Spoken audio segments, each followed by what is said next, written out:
Continue करते हैं हमारी 14 क्लास एथिक्स की। सो हेयर हम पढ़ेंगे बेसिकली पब्लिक सर्विस वैल्यूज़ क्या है, एथिक्स क्या है जो पब्लिक एडमिनिस्ट्रेशन में होनी चाहिए। सो सबसे पहले ओरिजिन कैसे हुआ है। बहुत सारे थिंकर्स आए, उन्होंने अपनी अपनी बातें कही, तो वहीं से ओरिजिन हुआ कि कुछ वैल्यूज़ होनी चाहिए पब्लिक एडमिनिस्ट्रेशन में।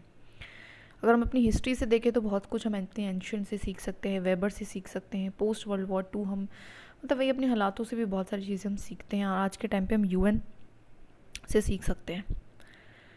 Now philosophical basis of governance, meaning बता रखे हैं कि बेसिकली होती क्या है जो पब्लिक सर्विसेज है, क्या है philosophical basis of governance. So we can write कि फलाना फलाना are the basic philosophical basis of governance, या फिर are philosophical basis of governance. कुछ 2-3 वैल्यूज़ को लिख के कंक्लूजन में लिख सकते हैं, इंट्रोडक्शन में लिख सकते हैं, ऑल दिस। इंपॉर्टेंस क्या एथिक्स का पब्लिक में, तो सबसे पहला है ऑफ कोर्स, वैसे हम बना के लिख सकते हैं but it's okay, like promote the trust. Trust कैसे प्रमोट करेगा, आप एथिकल हो, आप सही काम कर रहे हो, सही काम कर रहे हैं तो लोग आप पे भरोसा करेंगे, right. Fair just and impartial decision लिया जाएगा। एग्जाम्पल जो इलेक्शन कमीशन ऑफ इंडिया है वो फेयर है और इम्पार्शियल होकर डिसाइड करती है, बताती है कौन जीता है कौन हारा है। It prevents the corruption, it prevents the corruption. जो एथिकल है वो करप्शन नहीं करेगा, वो अपनी इनर पीस की सुनेगा, वो अलाइन करेगा अपनी इनर पीस के साथ, विजडम के साथ काम करेगा, रैशनल डिसीजन लेगा। एथिकल जो होता है वो एथिकल मतलब पब्लिक इंटरेस्ट में डिसीजन लेगा, पब्लिक सेंट्रिक, निष्काम कर्मा, अपने बारे में नहीं सोचेगा, दूसरों के बारे में सोचेगा। Communitarianism, integrity and professionalism, of course झूठ नहीं बोलेगा, इवन झूठ को सामने लेके आएगा, एंड प्रोफेशनलिज्म से काम करेगा। क्या प्रॉब्लम्स है पब्लिक सर्विसेज में आज के टाइम पे, जो भी negative value can write, corruption, transparency, accountability का कम होना, रिस्पॉन्सिवनेस कम होना, पॉलिटिकल इंटरफेरेंस रहता है, ब्यूरोक्रेसी इनर्शिया है ना, nepotism, favouritism, inefficient service delivery, ethical dilemmas, ये यू कैन यूज़ इट। ये थोड़ा सा अलग था कि एथिकल डिलेमास भी आते हैं, सिर्फ प्रॉब्लम यही नहीं है कि ये तो सारी नेगेटिव है, डिलेमा भी अपने आप में एक प्रॉब्लम है। कॉन्फ्लिक्ट ऑफ इंटरेस्ट, ये इंपॉर्टेंट है, that can ask in the upcoming years. तो एआरसी ने डिफाइन करा है कि पब्लिक इंटरेस्ट का ना सुनना और सेकेंडरी इंटरेस्ट मतलब कोई भी इंटरेस्ट हो सकता है, पर्सनल है, किसी और का इंटरेस्ट, उसको प्रमोट करना या उनमें वर्सेस एक तरीके से जब हम उन दोनों के बीच में डिसीजन लेते हैं तो it will lead to conflict of interest. या स्पिरिट ऑफ लॉ को एंड लेटर ऑफ लॉ के बीच में जब हम चूज़ करें लेटर ऑफ लॉ को, ना कि स्पिरिट ऑफ लॉ को। स्पिरिट ऑफ लॉ का मतलब होता है कि लॉ का इंटेंट देखो, एंड लेटर ऑफ लॉ का मतलब है बस लॉ को इम्प्लीमेंट करने से मतलब है, उसका इंटेंट देखने से नहीं। तो ये भी इंपॉर्टेंट कीवर्ड है कि a civil servant should follow the spirit of law and not only limit himself to letter of law. ऐसे करके हम लिख सकते हैं द प्रॉपर लाइन, अगर हमें कंक्लूड करना हो कि लॉ पे जाएं या फिर अपनी व्हाट वी कॉल इंटेंशन पे जाएं, या फिर लॉ पे जाएं या फिर एथिकल, लॉ वर्सेस एथिक्स में you can use that question. Know example, एक पब्लिक सर्वेंट है having financial introduction in company, bidding for contract. जैसे कि मैं एक पब्लिक सर्वेंट हूँ और मैंने शेयर्स खरीदे हुए हैं किसी पार्टिकुलर कंपनी के, और उसी से रिगार्डिंग मेरे पास कोई कॉन्ट्रैक्ट आया है, तो यहाँ पे क्या हो गया, कॉन्फ्लिक्ट ऑफ इंटरेस्ट। मेरा भी इंटरेस्ट लाई कर रहा है और as an professional public servant public का इंटरेस्ट लाई कर रहा है, अब मैं क्या करूँगी, तो it is like a conflict of interest. दो चीज़ों में आपको चूज़ करना है एक तरीके से, एंड एक आपका पर्सनल है ना। जैसे कि फाइनेंस मिनिस्टर के बेटे थे बिजली, एयरटेल मैक्सिस की जब डील हुई थी तो उन्होंने इसी वजह से कराई, कुछ इस तरीके से करके। ना सोल्यूशंस क्या हैं, तो प्रॉब्लम का वही सोल्यूशन है कि code of conduct versus code of ethic. Code of conduct तो हमारे पास है कि क्या करना है क्या नहीं करना है, what is legal what is not. Code of ethics भी होने चाहिए। अवेयर, डिस्क्लोजर कराओ, अगर आपका कॉन्फ्लिक्ट ऑफ इंटरेस्ट है you can disclose it. Train employees को समझाओ इससे रिगार्डिंग। देन मॉनिटर कंप्लेंट्स को मॉनिटर करो, कोई शिकायत आती है इससे रिगार्डिंग। रिवॉर्ड एंड पनिशमेंट दो, कोई अच्छा काम कर रहा है रिवॉर्ड दो, किसने खुद आके बताया कि कॉन्फ्लिक्ट ऑफ इंटरेस्ट है तो पनिश करो उसको जो नहीं बता रहा। रिव्यू कोड, जो आपने कोड ऑफ एथिक बताया उसको रिव्यू करो time to time. Ethical climate लेके आओ, दैट मीन्स व्हाट कि पूरे सिस्टम में बदलाव करना पड़ेगा, सिर्फ एक इंडिविजुअल पे नहीं। You have to change the whole system. एक क्लाइमेट ऐसा बनाना पड़ेगा, इन्वायरमेंट ऐसा बनाना पड़ेगा। गाइडलाइंस को आपको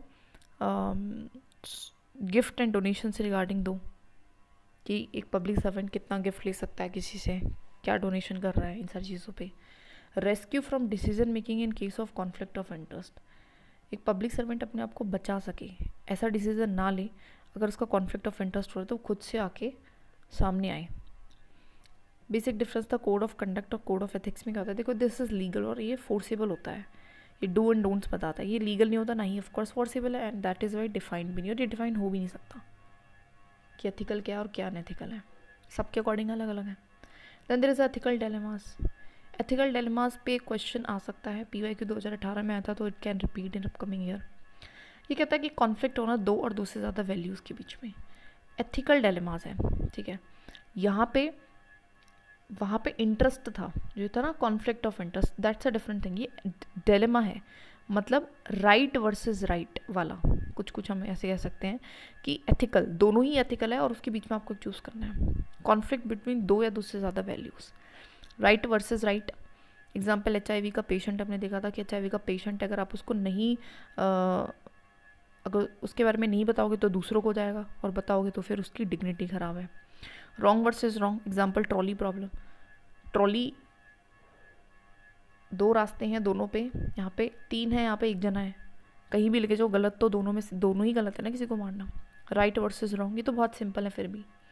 इंडिविजुअल वर्सेस सोसाइटी, जैसे कि pesticide in agriculture.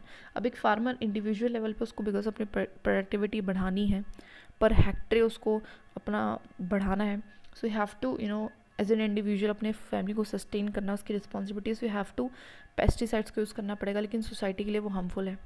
Individual versus organisation, उसकी खुद की वैल्यू है ना, and organization is like, organization का अपना इंटरेस्ट होता है, और अगर आप as a part of organization also have to follow it, खुद की वैल्यू है, ठीक है। Means versus ends, conflicting values, जिसकी ट्रुथ वर्सेस TRP, एक जर्नलिज्म के लिए कॉन्फ्लिक्ट कर रही हैं आपस में। सच बोलते हैं तो TRP नहीं आता, TRP आता है तो सच नहीं आता। Limited resources versus competing demands, resource कम हो और डिमांड ज़्यादा हो जिस चीज़ की, जनरली प्राइजेस बढ़ा दिए जाते हैं, देन पुअर सफर्स, सो ये भी एक डिलेमा है। टेक्नोलॉजिकल एडवांसमेंट, इसका फ़ायदा भी है नुकसान भी है, तो वो भी अपने आप में एक डिलेमा है। ना इश्यूज़ की बात कर लेते हैं। सबसे पहले डिस्क्रिशन। डिस्क्रिशन पे क्वेश्चन आ सकता है, तो हर एक पब्लिक सर्वेंट को डिस्क्रिशन होता है कि वो अपनी यूज़ कर सकता है वैल्यूज़ एंड रूल्स को, और जब अपनी डिस्क्रिशन को यूज़ करता है तो कहीं ना कहीं रूल्स वर्सेस वैल्यूज़ में से वो उसको किसी एक चीज़ को ऊपर रखना पड़ता है। करप्शन, रिपोर्ट करे ना करे, रिपोर्ट कर देगा तो प्रॉब्लम है उसकी फैमिली को, उसको, और नहीं करेगा तो भी प्रॉब्लम है, बिकॉज वो सिस्टम में करप्ट हो रहा है, ना चाह के भी हो रहा है, वो भी डिलेमा है उसका, मतलब वो चाहता है लेकिन वो कर नहीं पा रहा है। ये डिलेमा होते हैं कि हाँ उसकी इनर वॉइस कह रही है कि मत करो, लेकिन उसको करना पड़ रहा है बिकॉज उसको अपनी फैमिली की एक फैमिली एथिक्स आ जाते हैं, versus we can say public servant ethics, तो दोनों में कॉन्फ्लिक्ट हो गया। सीक्रेसी, कुछ चीज़ें बताने की भी होती हैं और कुछ चीज़ें छिपाने की भी होती हैं, as an public servant also कुछ इंपॉर्टेंट वर्क है वो नहीं बता सकते हैं।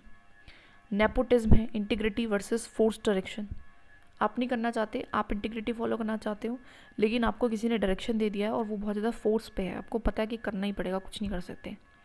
अकाउंटेबिलिटी वर्सेस एफिशिएंसी, अकाउंटेबिलिटी, आपको अकाउंटेबल रहना है टुवर्ड्स द पीपल, लेकिन हो सकता है कि अगर आप बहुत ज़्यादा अकाउंटेबल रहो तो it will lead you to suffer, कि काम ही ना हो पाए, एफिशिएंट ना हो पाए, इस वजह से रेड टेपिज्म वगैरह आ जाता है।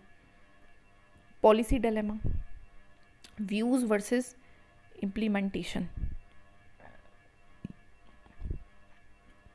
कि दिमाग में देख के चले कि किसको कोई सफ़र कर रहा है इस तरीके से, या फिर पॉलिसी को जस्ट इम्प्लीमेंट कर दे, पॉलिसी चाहे अच्छी भी ना हो, चाहे बेकार हो, काम ना कर रही हो। Okay, now let's talk about what is conscience. तो अपनी अंतरात्मा है, मीनिंग कुछ नहीं, इंट्यूशन है, फिर मॉरल साइंस जिसको हम यूज़ करते हैं फॉर टेकिंग अ डिसीजन, अपनी inner voice we can say. इससे क्या हो जाता है, ऑफ कोर्स प्लेजर, अपने अंदर की बात सुनेंगे तो you will be at peace at your self, तो प्लेजर आएगा, एथिकल डिसीजन भी ले पाएंगे, क्योंकि मन की आवाज़ कभी ऐसा किसी का बुरा करने को नहीं बोलती। गाइड्स एथिक्स, क्या ये हमारी एथिक्स को गाइड करता है? तो कुछ थिंकर्स कहते हैं कि लॉक एंड स्टार्टे, वो कहता है कि हो सकता है करे, स्टार्टे कहता है कि नहीं करता, क्योंकि हमारे जो इंट्यूशंस हैं वो भी एक्सपीरियंसेस वगैरह पे डिपेंड करते हैं, and they basically shaped by society. तो हमारा कुछ इनर रह नहीं गया उसमें। वहीं पे सेंट पॉल कहते हैं कि हाँ रिलायबल है, कांट भी कहते हैं रिलायबल और फॉलो करने ही चाहिए। सो लॉक ने क्लियर मना करा, सार्ट्रे ने बोला ठीक, ने भी मना करा, नहीं सार्टे ने सबसे ज़्यादा मना करा, फिर लॉक ने कहा हो भी सकता है, सेंट पॉल ने कहा होता है, और कांट बोलता है होता है और करना ही चाहिए। क्या ये हेल्प करती है पब्लिक सर्वेंट को? ऑफ कोर्स पॉजिटिव वैल्यूज़ उसके अंदर हैं, वही वो फॉलो करेगा, डिसफॉलो नहीं करेगा, कोई भी नेगेटिव वैल्यू लगा लो, and of course inner peace आएगा, उसके खुद के लिए भी अच्छा है। और लॉज रूल्स एंड रेगुलेशंस में क्या होते हैं, that is differences. Generally laws हमारी कुछ लेजिस्लेटिव बॉडी बनाती है, लाइक अ पार्लियामेंट और स्टेट लेजिस्लेचर, उसको हम लॉज कहते हैं। रूल्स होती हैं, उन्हीं लॉज को कैसे हम इम्प्लीमेंट करेंगे, so guideline to implement laws. And regulations होती हैं जो रेगुलेट करने के लिए होती हैं डायरेक्टिव्स को, ठीक है, कि मतलब डायरेक्शंस को, सॉरी यहाँ पे मैंने गलत लिख दिया है, कि कोई भी रेगुलेटरी बॉडी है जनरली वो लेके आती है रेगुलेटिव्स रेगुलेशंस फॉर पर्टिकुलर या स्पेसिफिक काम की कैसे होगा, तो एक डायरेक्शन देती है उसके लिए। क्या ये हाउ दीज गाइड एथिकली? तो जिसकी आरटीआई है वो अपने आप में क्या है, एक लॉ था, वो ट्रांसपेरेंसी बढ़ा रहा है, लोकपाल अकाउंटेबल कर रहा है, सीसीआई फेयरनेस लेके आ रहा है, ठीक है, सेबी है वो एथिकल गवर्नेंस लेके आ रहा है हमारे स्टॉक मार्केट में, डायरेक्शंस देखे, रेगुलेशंस देखे। So of course all these laws से भी हमारे एथिक्स गाइड होते हैं। तो this is true, laws do guide our ethics. बहुत सारे लॉज हैं जिन्होंने हमारे सोचने का तरीका ठीक करा, जैसे कि even there is of course there is a dignity of women से रिगार्डिंग, या डिग्निटी ऑफ ह्यूमन से रिगार्डिंग, कि किसी के बारे में कुछ गलत ना बोलना इस तरीके से। So it do lead to कि हाँ एथिकल एक वैल्यू आएगी कि हमें सबकी इज्जत करनी है, किसी के बारे में कुछ ख़राब नहीं बोलना। That's it. देखिए इसमें सबसे ज़्यादा जो है बहुत आसान था आज का, तो you need to focus more and more on keywords and try to inculcate them in the answers specifically. That's it.